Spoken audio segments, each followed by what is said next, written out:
जी TV, G network, जी cinema, इनके मालिक हैं कंगले सुभाष चंद्रा। अब आप इनको ऑफिशियली कंगाल बोल सकते हैं क्योंकि एनसीएलटी ने इनको आधिकारिक रूप से कंगाल घोषित कर दिया है। यह आदमी 2019 में अरबपति था। इनका टोटल वर्थ करीब $2.5 बिलियन था।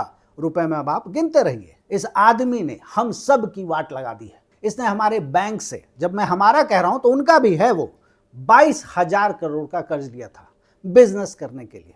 और अब ये कपड़े खोल के रोड पर खड़ा हो गया है, कहता है कि हमारे पास पैसा ही नहीं है। एनसीएलटी ने इसे 6.5 करोड़ रुपए देने के लिए कहा है। यानी लिए गए कर्ज का सिर्फ 0.03% दे दो और ये जो कर्ज वाला पूरा एपिसोड है वो खत्म हो जाएगा। दरअसल इन बिजनेसमैनों ने ना, सबने नहीं, लेकिन जो बड़े बड़े हैं, जो पॉलिसी बदलवा देते हैं, इन्होंने नेताओं के साथ मिलकर हमारे देश को लूटने में ना कोई कमी नहीं छोड़ी है। ये हमारा जमा किया हुआ पैसा, हम जो LIC और बैंक में जमा करते हैं, उस पैसे से अपना बिजनेस खड़ा करते हैं, अपने बाबूजी के घर से नहीं लाते हैं। और इसमें कोई बुराई भी नहीं है। बुराई इसमें है कि इनकी जब इच्छा होती है ये कह देते हैं कि हमारे पास पैसा ही नहीं है, जबकि असलियत यह है कि इनके पास पैसा होता है। ये किसी और नाम से, किसी और बिजनेस में, किसी और जगह ट्रांसफर कर चुके होते हैं। क्या आज के बाद सुभाष चंद्रा हमारे और आपके जैसे बाइक पे चलेंगे या साइकिल पर चलेंगे, या उसी तरह के हल्के मकानों में रहेंगे जिस तरह के मकानों में हम रहते हैं, या उसी तरह का खाना खाएंगे जैसा हम खाते हैं? ऐसा कुछ नहीं होगा। सुभाष चंद्रा आज भी उसी तरह की मर्सिडीज या उसी तरह की गाड़ियों में चलेंगे जैसा वो पहले चलते थे। जब ये लोग कर्ज लेते हैं ना तो गारंटी देते हैं, पर्सनल गारंटी।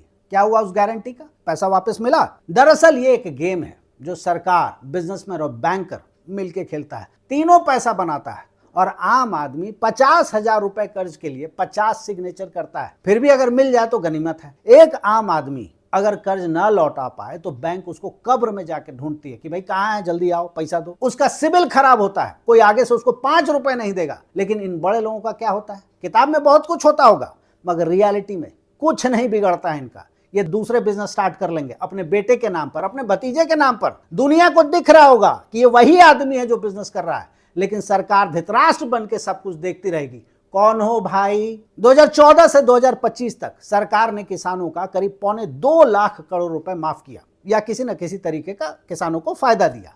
बहुत ज्यादा लग रहा है ना अब आपको? अब जरा दूसरा नंबर देखिए। इसी दौरान सरकार ने बड़ी कंपनियों के करीब 10 लाख करोड़ रुपए माफ किए हैं, जबकि हमारे देश में एग्रीकल्चर आज भी GDP में करीब 18% कंट्रीब्यूट करता है।